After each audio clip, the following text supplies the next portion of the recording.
Do you know what your departed loved one feels on Good Friday? Not in some vague, poetic sense, in a real, specific, deeply personal way, unlike anything they experience on any other day of the year. Because Good Friday is not an ordinary day for the souls who are waiting. And what happens within them while the living attend church services, venerate the cross, and pray the stations is something that Saint Teresa of Jesus witnessed firsthand, or recorded and left in writing with a clarity that the Church has preserved for centuries. No one has ever explained it to you quite like this. No one has ever told you precisely what they feel. But once you know, every Good Friday for the rest of your life will be different, because you will never again pray for your departed without understanding what is actually happening on the other side. What souls experience on Good Friday is not pious speculation. It is not an inherited image from tradition dressed up in beautiful language. It is a reality that Teresa of Avila described from her direct mystical encounters with souls in purification. Encounters that her confessors documented over many years and that the Church recognized as authentic. Teresa did not speak about souls in the abstract. She spoke about what they feel, the depth of that feeling, and why Good Friday awakens something in them that no other day of the year awakens in quite the same way. If you feel that your departed loved one needs your prayers this Good Friday, write in the comments right now, "I remember you and I pray for you." And if you haven't yet joined this spiritual family, please subscribe, because what Teresa left written about the souls goes far beyond what any single video can contain.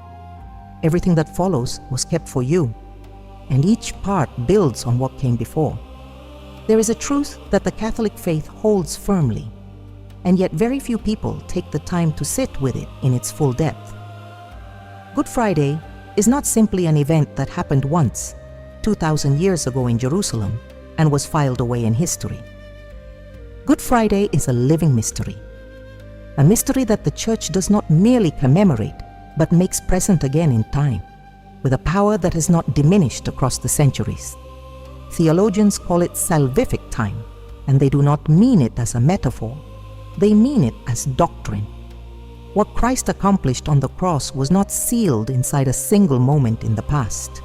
It was left open, available. And every Good Friday, the entire Church enters that mystery again as if for the first time, because in a very real sense, it is. But there is a question that very few people think to ask when they sit with this truth. If Good Friday is a living event for those of us who are still here, is it also alive for those who have gone? Does something of this day reach the souls who are waiting in purgatory? Are they aware of Good Friday? Do they feel it in some way that the living cannot yet fully imagine from this side? The answer that Teresa of Avila offers from her mystical experience is so clear and so profound that it completely transforms the way we understand this day. But to arrive at that answer, we first need to understand how Teresa describes the actual condition of souls in purification. Because her description bears no resemblance to the vague, hazy image many people carry of purgatory as a kind of suspended sleep or dim half-consciousness. Nothing could be further from what Teresa saw, and described with the precision of someone who was not speculating but narrating. In the interior castle, Teresa describes the soul in the more advanced stages of purification, with an image that has been etched into Carmelite spirituality forever. She speaks of a soul that does not sleep, that does not rest in indifference, but burns. A soul that lives in a state of such intense interior clarity that everything once obscured by the noise and distractions of earthly life now stands before it in absolute, unsparing focus. The soul in purification sees, understands, feels, and what it feels is not a vague emotion or a distant echo of what life once was. It is a spiritual experience of an intensity that no earthly experience can match or even come close to describing with justice.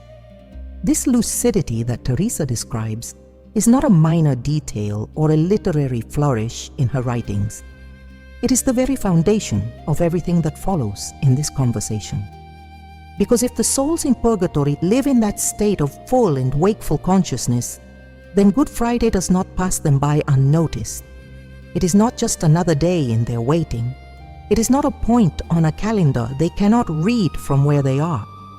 It is an event they feel, one they perceive, one that touches them in a way that no other day of the year touches them with quite the same intensity or depth.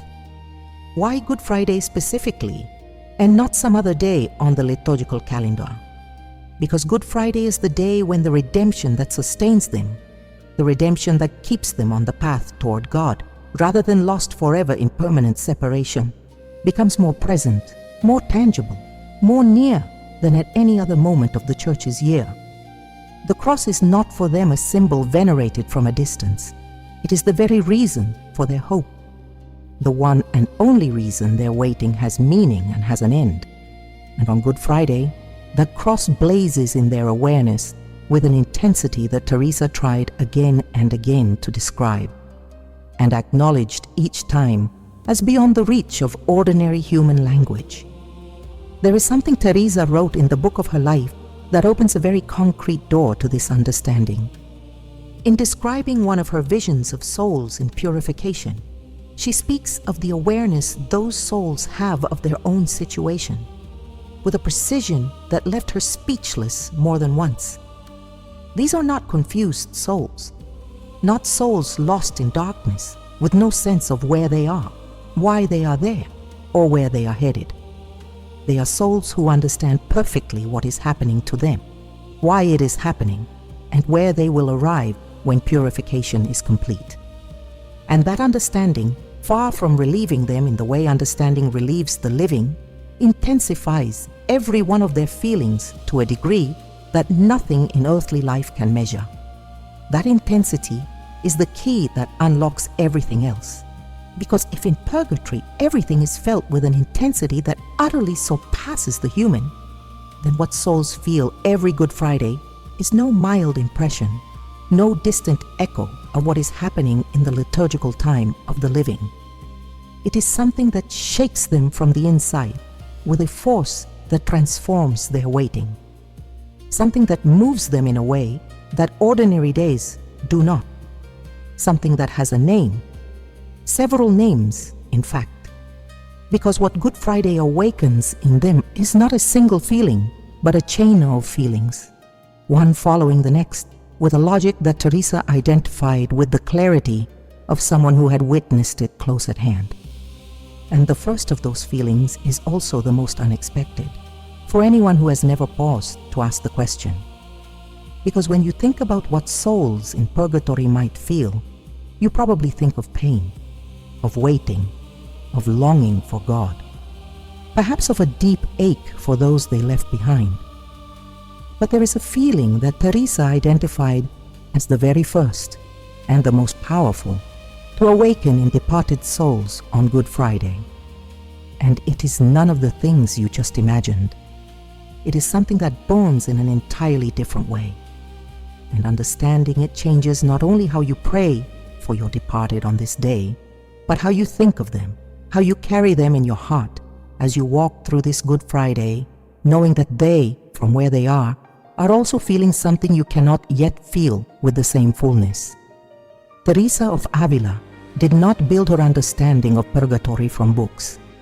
She built it from visions, from direct encounters with souls who came to her asking for suffrages, describing their condition, communicating things that no living person could have known without having been to the other side. And what those souls conveyed to Teresa about their relationship with the Passion of Christ was not abstract theology, it was lived experience. It was the account of what it feels like to understand perfectly, without a single cloud of ignorance or distraction, what the cross did for you and what it cost, every drop that was shed on that wood. In the book of her life, Teresa describes several of these encounters with a precision that her confessors found so detailed, so consistent with sound doctrine, that they could not attribute it to the overactive imagination of a pious woman. These were not vague or nebulous impressions, open to 1,000 interpretations. They were encounters with specific individuals, souls Teresa had known in life, who returned with a particular message and an urgency that left no room for doubt or convenient flexibility. And in these accounts, Teresa reveals something that completely overturns the image most people carry of purgatory as a place of darkness and silence. Souls in purification are not cut off from what is happening in the time of the living. They are not sealed inside an airtight bubble where the liturgical calendar never arrives and where holy days pass without leaving any trace on their experience. They are conscious. They have an awareness of sacred time that, according to what Teresa describes, is actually sharper than that of the living, precisely because their consciousness is not dulled by worldly distraction, everyday worry, or the constant noise that keeps the living from perceiving the depth of what unfolds in the great seasons of grace.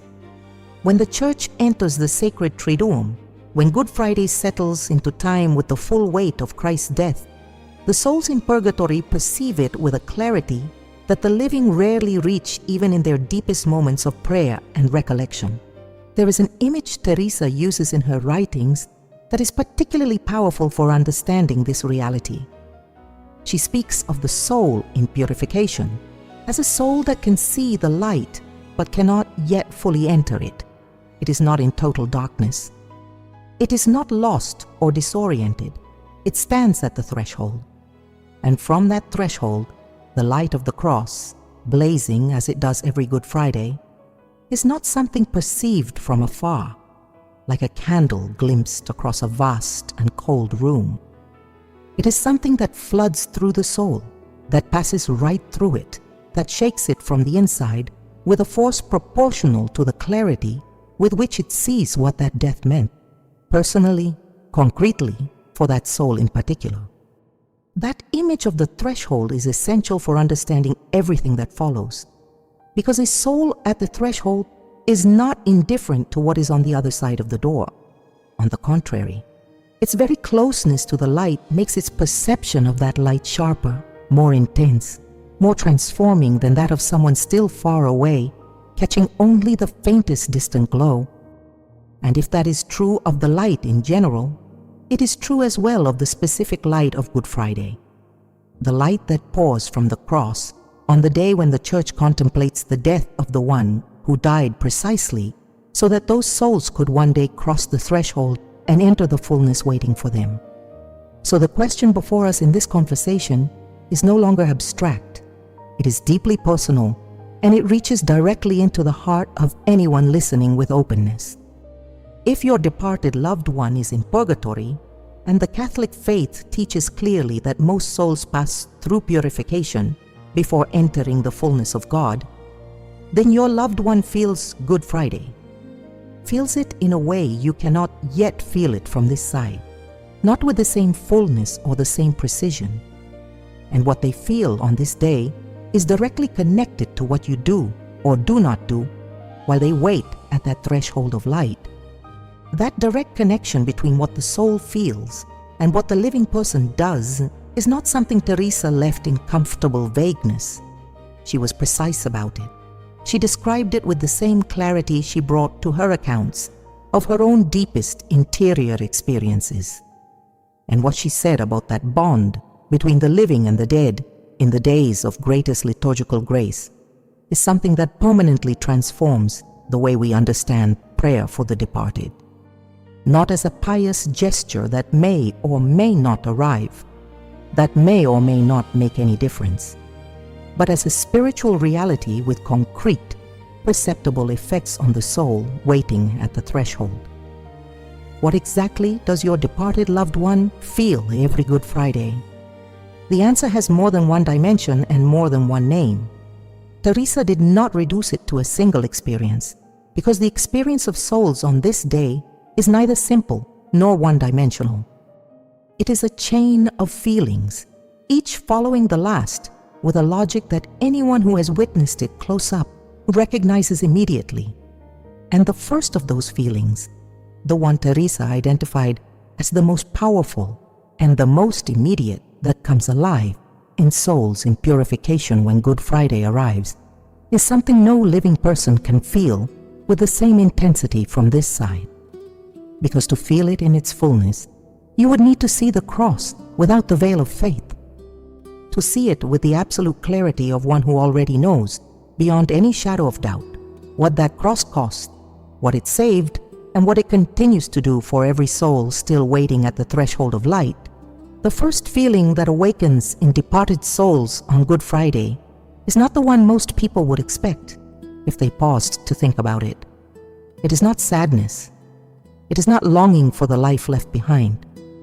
It is not the ache of separation from those they love, though that ache is real and has its own place in the experience of souls in purification. The first feeling, the one Teresa identified as the most immediate and the most powerful on this particular day, is gratitude. But not gratitude as the living know it, even in its most intense forms. Not that warm feeling that rises when someone does something generous for us, moves us for a few hours, and then gradually fades as daily life reclaims its usual territory. The gratitude that burns in the souls of purgatory every Good Friday is of an intensity that Teresa attempted to describe on multiple occasions, and recognized each time as untranslatable into ordinary human language. To understand why that gratitude carries that specific intensity, we first need to understand what souls in purification see that the living do not yet see from this side. The living believe, they have faith, they trust that Christ died for them, that the cross carries a meaning which transforms all of history and transforms every individual life that opens itself to that meaning. But they believe without seeing. Faith, by its very nature and definition, operates in a kind of darkness, not because the truth is hidden, but because the living do not yet have access to the direct vision of what happened on Calvary and what it means in all its depth. They know the cross through the Gospels, through the liturgy, through prayer and contemplation, but they have not seen it with the eyes of a soul freed from the body and from all the limitations the body places on understanding. The souls in purgatory have seen it. That is the difference that changes absolutely everything in this conversation. Once the soul leaves the body, faith is no longer necessary in the way it was on earth, because it is no longer operating in the darkness of trust without vision. The soul sees. It sees with a clarity that no mystical experience in life, not even the extraordinary experiences of Teresa of Avila herself, can fully match, because even the most advanced mystics remain within the body, with all the limitations that entails. And what the soul sees, once free, includes, with a precision that leaves no room for doubt, exactly what the cross accomplished for it, the precise cost, the precise love that motivated it, the precise freedom it purchased for every soul that accepts what is offered. In the way of perfection, Teresa writes something that illuminates this point in a way that is impossible to forget once heard with real attention. She speaks of how the purified soul burns with a love entirely inseparable from gratitude, because to understand perfectly what God has done for you and not to burn with gratitude would be a spiritual impossibility. Understanding, love, and gratitude are in the purified soul one single reality expressed in three ways that all point back to the same source. And if that is true in purgatory on any day of the year, on Good Friday, that gratitude reaches a particular intensity that Teresa described as a fire that does not consume but illuminates, that does not destroy but transforms from within with a gentleness that the fire of this world does not know. Why on Good Friday specifically, and not on some other liturgical day with equal force? Because Good Friday is the day when the cross that sustains those souls, the cross that is the only ground of their hope, the only reason their waiting has both meaning and an actual end, becomes more present in the Church's liturgical time than at any other moment of the year. The Church does not merely remember the death of Christ on this day as one recalls an important historical event. It makes that death present in the fullest sense that the liturgy can make a mystery present. And that heightened presence of the mystery of the cross reaches the souls in purgatory with a force proportional to the clarity with which they see what that death meant for them. Not for humanity in the abstract, but for each of them personally and concretely. Take a moment, just a moment, to imagine what it would be like to see, with absolute clarity and without a trace of doubt, what someone did for you at a cost you could never pay back, never repay in any way. To see not as an idea, but as a reality unfolding before you in full detail, in full depth. To see the love behind every moment of that sacrifice. To see the price that was paid freely.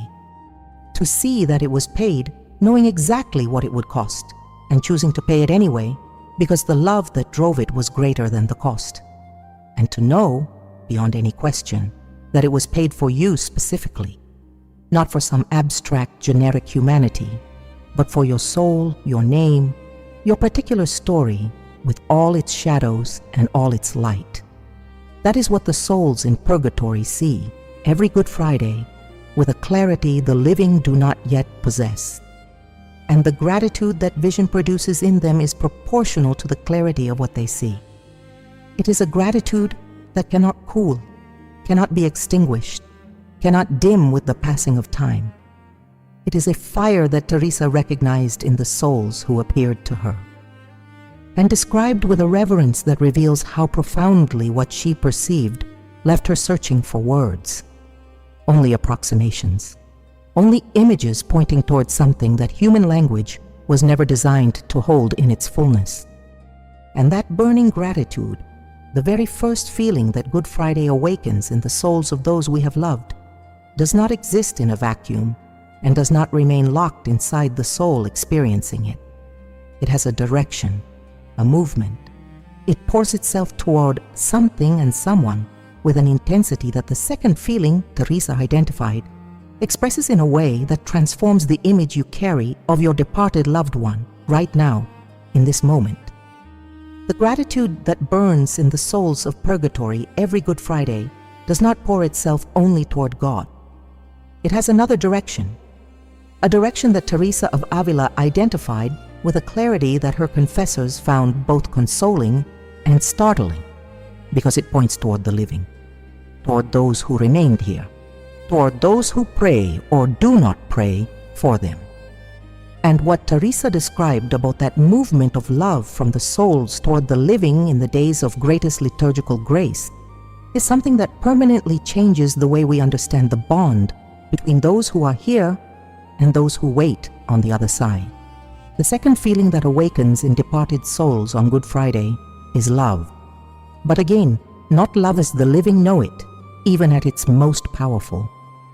The love that souls in purification feel for those they left behind is a love that has been cleansed of everything that once clouded it in life. The misunderstandings, the unhealed wounds, the unmet expectations, the silences that accumulated over the years because no one broke them in time, all of that is gone. What remains is love in its purest state, the love that was always there underneath everything else, but that the noise and complexity of earthly life did not always allow to be seen clearly. In the book of her life, Teresa describes something especially revealing about this dimension of the soul's experience. In one of her visions, she perceives that a soul who appears to her looks at her with an intensity of love unlike anything she had ever received in a human gaze during her life. Not the look of everyday affection, not the look of someone who loves you within the limits that earthly life places on love. It is the gaze of one who loves with everything that love can be when it has been freed from all its limitations and purified of all its imperfections. Teresa described it as something that left her speechless for a time she could not measure. The love that souls feel toward the living on Good Friday has a specific quality that Teresa pointed out, and that is important to understand clearly, so it is not confused with something it is not. It is not a love that demands, not a love that requires reciprocation or suffers from not receiving it in the expected way. It is a love that waits with a patience that is only possible when one has understood God's plan completely and trusts it without reservation. A love entirely freed from the anxiety that marks human love in its unpurified state. But that does not mean it is an indifferent love. Far from it. Souls in purification are aware of the living who pray for them, who remember them, and who have let them slip from memory. Teresa saw this in her visions and described it with a precision that her confessors documented carefully. And on Good Friday, that awareness intensifies in the same way that everything the souls feel intensifies on this particular day. The love they hold for the living, for those who knew them, for those who still carry them in their hearts, burns more brightly on this day than on any other day of the year. In her own words, Saint Teresa wrote in the book of her life that the love of the souls she encountered in her visions knows neither distance nor forgetting, that this flame is not extinguished by death, but purified until it becomes something that no earthly love can equal. A passage her confessors underlined, and that the Church has preserved as one of the most powerful testimonies Teresa ever left about the communion of saints, understood not as abstract doctrine, but as a reality lived from the inside. And this is where this conversation touches something very concrete in the life of whoever is listening. Because if your departed loved one loves you with that purified love, if on Good Friday that love burns with a particular intensity, and if they are aware of whether you pray for them on this day, then what passes between the two of you on this Good Friday is not a one-way transmission. Not just you sending prayers into a silence that does not answer. It is a real exchange between two souls who love each other, separated for a time by the veil that death places between the living and those who wait, but connected by a bond that neither death nor time can fully break. Teresa knew this. She lived it, and what she wrote about that connection between the living and the departed was not a consolation designed to dull the pain of grief. It was the testimony of someone who had stood at the edge of that veil and seen what lay on the other side with a clarity that most of the living will not reach until the moment of their own death. And what she saw included something we have not yet named in this conversation. Something that the third feeling souls experience on Good Friday reveals with an urgency that Teresa never softened or smoothed over to make it more comfortable to hear. Because there are souls who, this Good Friday, are not receiving what I have just described. There are souls waiting at the threshold of light without anyone on this side remembering them, without a single prayer reaching them, without any suffrage easing their weight on this day that carries, for them, an intensity the living cannot begin to imagine. And what those forgotten souls feel on Good Friday is something Teresa described with a compassion that moved her to tears every time she contemplated it in prayer. There is an image in the writings of Teresa of Avila that is hard to shake once you have truly encountered it. The image of a soul alone at the threshold. Not alone in the sense of being abandoned by God. Teresa is very clear that God's presence is the one thing sustaining all souls in purification, the one thing keeping them from sinking into despair. Alone in a different sense. Alone in the sense that no one who knew them and loved them in life has paused to remember them. No one has spoken their name in prayer. No one has offered a suffrage for them on the days when suffrages carry the most weight. And Teresa, who had witnessed close up what that means for a soul waiting with the full consciousness that purgatory grants, could never speak of it without something breaking inside her. The third feeling that departed souls experience on Good Friday does not affect all of them the same way. Souls who have living people praying for them experience it one way. Souls waiting in forgetfulness experience it in an entirely different way. And Teresa knew this because she had seen it from the inside, in her visions, with the clarity that her confessors documented and that the Church recognized as authentic. What each group experiences on this day is so different that to speak of both in the same terms would be an imprecision Teresa would never have allowed herself. For souls who have living people praying for them, Good Friday brings something that Teresa described in the Foundations, with an image that is not easily forgotten. She speaks of how the suffrages offered by the living for the departed reach them in the great days of liturgical grace, like a light added to the light that is already sustaining them. The suffrages alone do not bring them out of purgatory, because purification has its own time that only God knows. But they ease them. They sustain them in a way that the souls perceive with the same clarity with which they perceive everything else in their state of full consciousness. And on Good Friday, when the grace accompanying the liturgical season intensifies the weight of every act of love the living offer for them, that relief is proportional to the intensity of the day. But there are souls who receive no such relief. Souls who, on this particular Good Friday, wait without a single prayer arriving from this side. And what those souls feel is not what many people might expect. It is not resentment. It is not the bitterness of someone who feels unjustly forgotten. A purified soul has no capacity for resentment because the process of purification has eliminated everything that could feed it. What a forgotten soul feels on Good Friday is something far deeper and far harder to name with precision. It is the intensification of longing. The longing for God that is already the dominant experience in every soul in purgatory becomes, on this day, more acute, more burning, more urgent, because the presence of the cross in the liturgical time of the Church reminds them, with a clarity that has no escape, how close the door is and how much still remains before they can walk through it. In the Foundations, Teresa describes the weight of forgotten souls in words her readers have been repeating for centuries because they touch something that reason alone cannot reach. She speaks of the urgency those souls communicate when they appear to her asking for suffrages. How that urgency is not despair, but a form of love still stretching outward toward the living, hoping someone will respond, hoping someone will remember, hoping someone will speak their name in prayer, even once, even briefly, even imperfectly, because any suffrage offered in faith arrives and has an effect that the soul perceives immediately. And this is where this conversation becomes personal in a way that cannot be avoided for anyone listening with an open heart.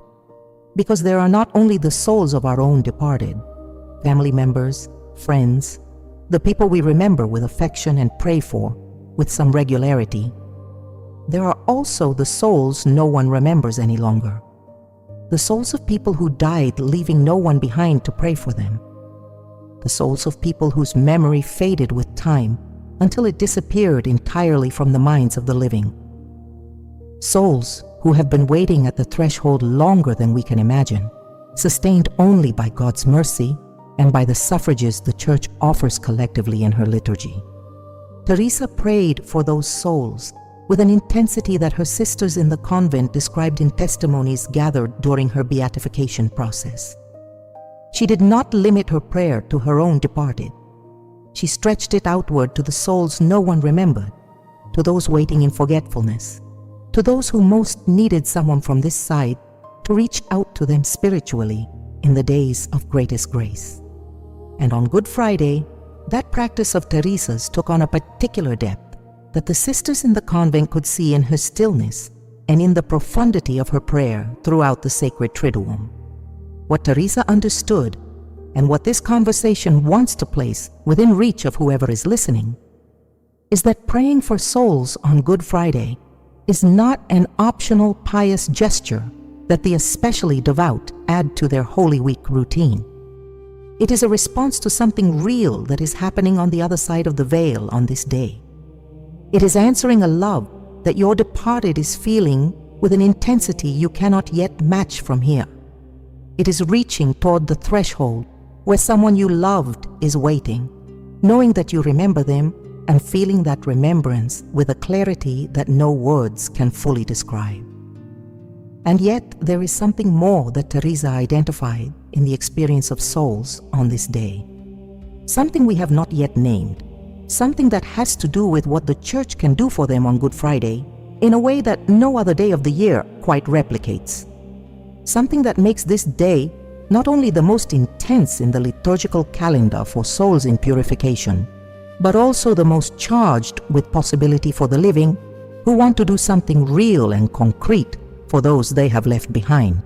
The Catholic Church does not treat Good Friday as a day of passive mourning. It treats it as a day of active grace. And there is an enormous difference between those two ways of living this day. A difference with direct consequences not only for the living who participate in the liturgy, but for the souls who wait in purgatory and who perceive what unfolds in sacred time with the clarity their state of full consciousness gives them. Teresa understood this not through academic theology, but through direct mystical experience. And what she understood about the specific grace of Good Friday for souls in purification is something that transforms the way anyone who hears it with faith will live this day from now on. Church teaching holds that the suffrages offered for souls in purgatory are not of uniform value at every moment of the liturgical year. Not because God's mercy is greater on some days than others. God's mercy has no degrees and no fluctuations. But because the disposition of the one who offers and the intensity of the liturgical time in which it is offered affect the weight of the suffrage in a way that the Church's tradition has recognized from its earliest centuries. What is offered on an ordinary day of grace and what is offered on Good Friday do not carry the same weight, not because God is arbitrary in His generosity, but because the mystery being celebrated on this day opens channels of grace that the rest of the year does not have open in quite the same way or with quite the same breadth. Teresa lived this reality from the inside. Her writings in the Foundations describe how she organized the prayer of her communities during the days of the sacred Triduum with a specific intentionality for the souls in purgatory. This was not something she improvised from year to year. It was a deliberate structure built on the understanding that these days carry a spiritual weight that calls for generosity proportional to what is being offered. And what she offered for souls on Good Friday was not only vocal prayer, but everything the day contained: penance, meditation on the Passion, the veneration of the cross, full participation in the Church's liturgy. Because on Good Friday, unlike any other day of the year, there is something the liturgy places in the hands of the living that carries a particular value for souls in purification: the adoration of the cross. The act of venerating the wood on which Christ died is not a symbolic gesture or a cultural inheritance emptied of real spiritual content. It is an act of faith that the Church has recognized from her earliest centuries as a powerful suffrage when offered with the intention of benefiting souls who are waiting. Teresa practiced it this way. She recommended it, and what she described about the effect of that act on the souls to whom it was offered leaves little room for uncertainty.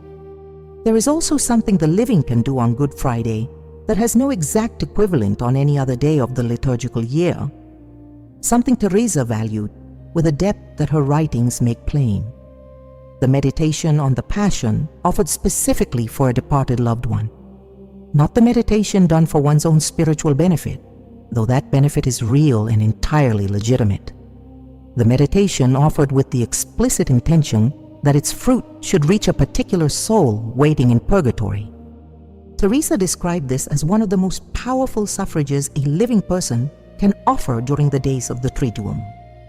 Precisely because the meditation on the Passion on Good Friday participates in the grace of the mystery being celebrated in a way that prayer on an ordinary day does not quite reach. What souls perceive when a living person offers them that suffrage on Good Friday is something Teresa tried to describe in her writings and recognized as among the most difficult things to translate into human language. She speaks of something that reaches the soul like a warmth that moves from the outside in, that eases without ending the process of purification, that accompanies without interrupting what still remains, that says, without needing any words, that someone on the other side remembers, loves, and has chosen to do something concrete with that love on a day when that something concrete carries more weight than at any other moment of the year. And here, something emerges that completely reshapes how you understand your own Good Friday. Because if what you do on this day has a real and perceptible effect on the soul of your departed loved one, if what you offer at the adoration of the cross, in the meditation on the Passion, in the evening liturgy, reaches them with an intensity proportional to the grace of the day, then Good Friday is no longer only a day of personal contemplation of the mystery of the cross. It is also a day of concrete action for those you love who are still waiting.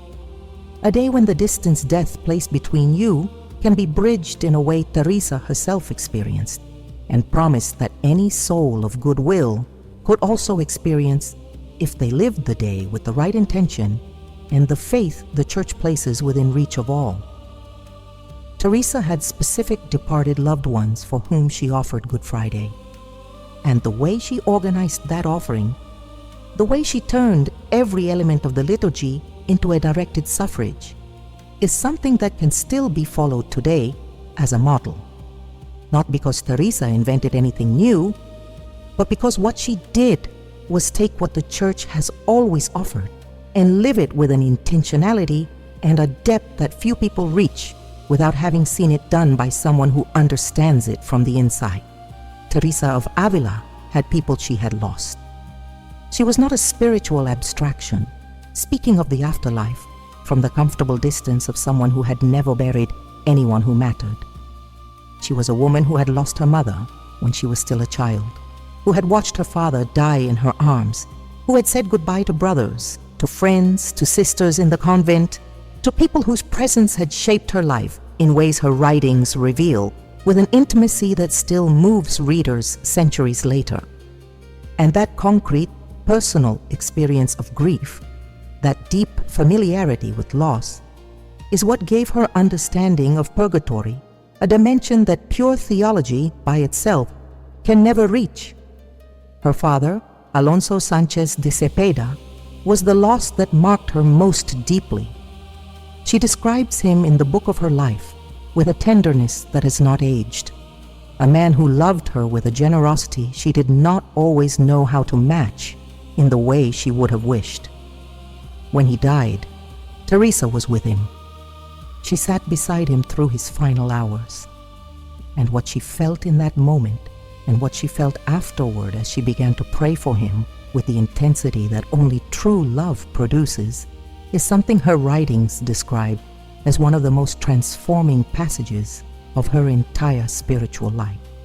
Not only because of the grief of losing him, but because of what that grief pushed her to understand about the relationship between the living and those who wait. Teresa prayed for her father every Good Friday with a specific intentionality that her writings allow us to reconstruct with reasonable clarity. It was not a general prayer sent vaguely in the direction of the beyond. It was a directed prayer, structured around the mysteries that the liturgy of the day placed within her reach, offered with the explicit intention that the fruit of every element of that day should reach him as fully as possible. The adoration of the cross she undertook on Good Friday, she undertook also for her father. The meditation on the Passion she walked through in those hours, she walked through with him in her heart. Every act of penance, every hour of prayer, every liturgical gesture of the day had in her mind a double direction toward God, who deserves everything, and toward the soul she loved and who was waiting. That way of living Good Friday, that double intentionality Teresa practiced, is something any Catholic can replicate without needing Teresa's extraordinary mystical gifts. It requires no visions, no supernatural experiences. It requires only a decision of love, made before the liturgy begins and held throughout the day. The decision that what is lived on this Good Friday will not be lived for oneself alone, that it will be lived also for a specific departed loved one, with their name in your heart, with the intention that every grace the day makes available will reach them with the full force that only conscious and deliberate love can give to an offering. There is something Teresa learned from her visions of souls in purification that is especially relevant for understanding why that concrete and personal intention matters so much. Souls in purification perceive when someone remembers them with love in a moment of liturgical grace, not vaguely or dimly, with a clarity that Teresa described in the book of her life as comparable to the clarity with which the living perceive sunlight when, after sitting in a dark room, someone suddenly opens a window. Something that arrives all at once, that illuminates everything, that leaves no uncertainty about where it came from or about the intention behind it. That perception souls have of the suffrages the living offer them is especially acute on Good Friday, when the intensity of the liturgical time amplifies everything that arrives from the other side of the veil. And what the soul feels when it perceives that a specific person, someone who loved them in life, has chosen to live this day also for them, is something this entire conversation has been quietly building toward from the very beginning, and that is now ready to be named with the clarity it deserves. Because we have spoken of the gratitude that burns, of the love that waits, of the longing that intensifies in forgotten souls, of the particular grace that Good Friday's suffrages carry to souls in purification, of the way Teresa shaped her prayer for her departed on this day. But there is something that hasn't yet been said in plain terms, something that is the complete answer to the question that opened this conversation. What your departed loved one feels exactly on Good Friday when someone prays for them, not in general terms, in concrete ones, as close to the soul's actual experience as human language can come to a reality that surpasses it. Teresa saw it. She described it. And what she described is what comes now, in the part of this conversation that everything before has been preparing for, quietly and steadily, without announcing itself, building the path toward a truth that needs no exaggeration. Because the reality itself, as Teresa lived it and handed it on, is more powerful than any embellishment that could be added. There is a moment in the visions of Teresa of Avila that she herself described as the one that most transformed her understanding of the relationship between the living and the departed. It was not her most spectacular vision, not the one most filled with extraordinary imagery. It was the simplest, the most direct, the one that arrived without drama or spectacle, and which, for that very reason, left her with no defense against what it contained. Teresa saw a soul in purification at the precise moment when someone on this side offered it a suffrage during a day of liturgical grace. And what she saw in that soul in that moment is what has been waiting through all of this conversation to be spoken with the clarity it deserves. What your departed loved one feels when you pray for them on Good Friday is not simply relief, though the relief is real, immediate, and proportional to the intensity of the suffrage and the grace of the day. It is not simply gratitude, though the gratitude already burning in the souls of purgatory every Good Friday intensifies in a way that Teresa could only describe through images of fire and light, images the ordinary language of daily life cannot contain on its own. It is not simply love, though that purified love the souls hold for the living who remember them reaches, in that moment, a degree of intensity Teresa described as unlike anything else she had ever witnessed in her visions. What your departed loved one feels when you pray for them on Good Friday is all of that together, and something more that wraps around all of it and carries it beyond. Teresa called it, in her own words, in the book of her life, the certainty of the encounter. The soul that receives a suffrage on a day of grace feels, with a clarity that holds no shadow of doubt, that it is not alone in its waiting, that someone on the other side of the veil has reached across toward it with a love that spans the distance death placed between the living and those who wait. And that certainty, that awareness that love did not end with death, that someone is still choosing it actively and consciously from this side, is what transforms the waiting of purgatory from a solitary experience into an experience of communion. Communion. That is the word the Church uses to describe the relationship between the living and the departed. And it is not a pious metaphor or a consolation assembled to soothe grief without any real foundation. It is doctrine. The communion of saints includes those who are here, those who have already entered the fullness of God, and those who are still waiting in purgatory. And that communion is not a passive state in which the three groups exist in parallel without communication or mutual influence. It is an active reality in which the suffrages of the living reach those who wait, and in which the love of those who wait pours back toward the living with an intensity that only purification makes possible in its fullness. Teresa lived this in her visions in a way that her confessors documented and that the Church recognized as authentic. And what she saw in the soul that received the suffrage in that moment of liturgical grace was not the image of a soul that simply feels relieved, the way one feels relieved when medication eases a pain. It was the image of a soul that recognizes itself as love, that in the moment the suffrage arrives, perceives with all the clarity of its full consciousness that the person offering it chose them on that day, in that moment of grace, with a freedom and an intention that love only produces when it is real.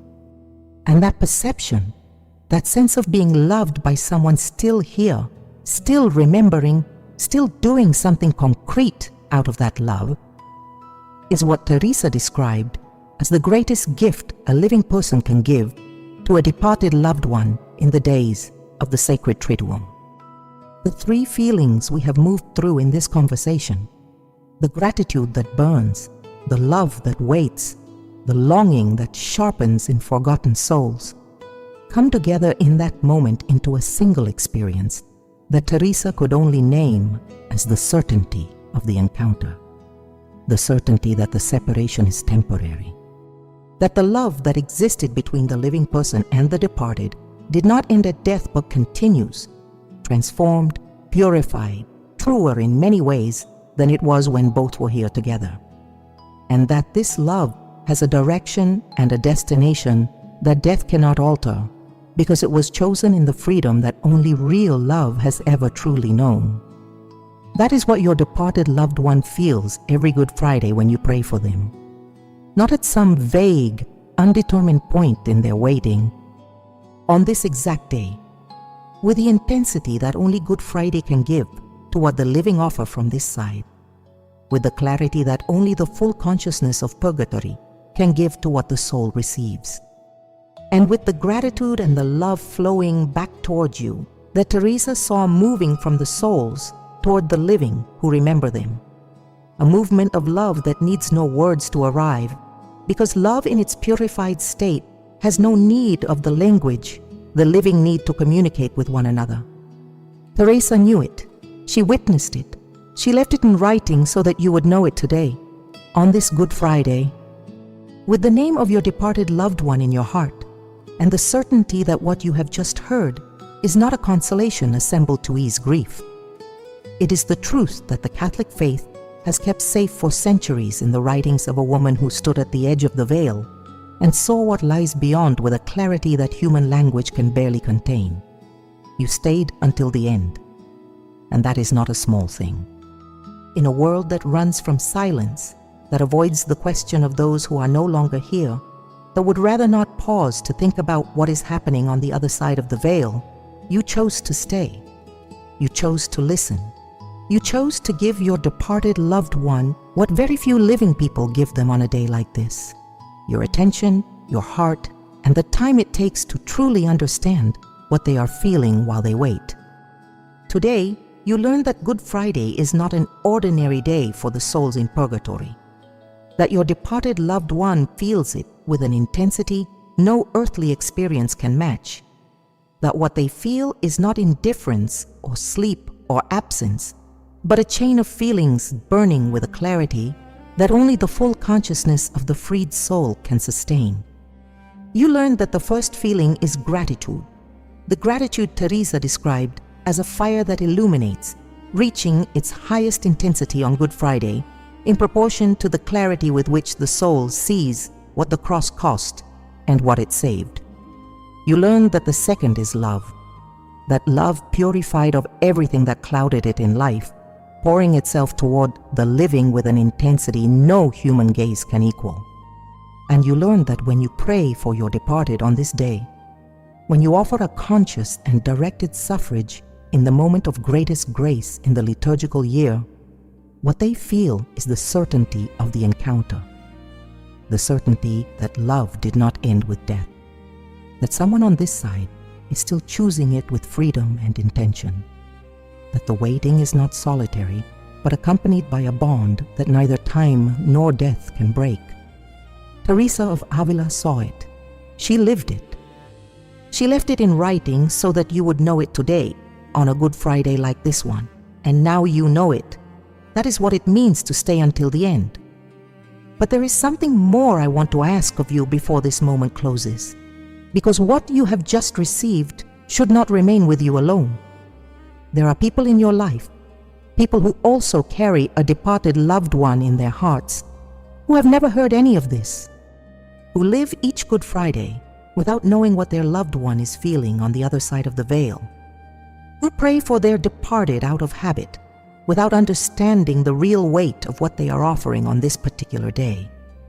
People who need exactly what you have just received here. Think of one of those people right now.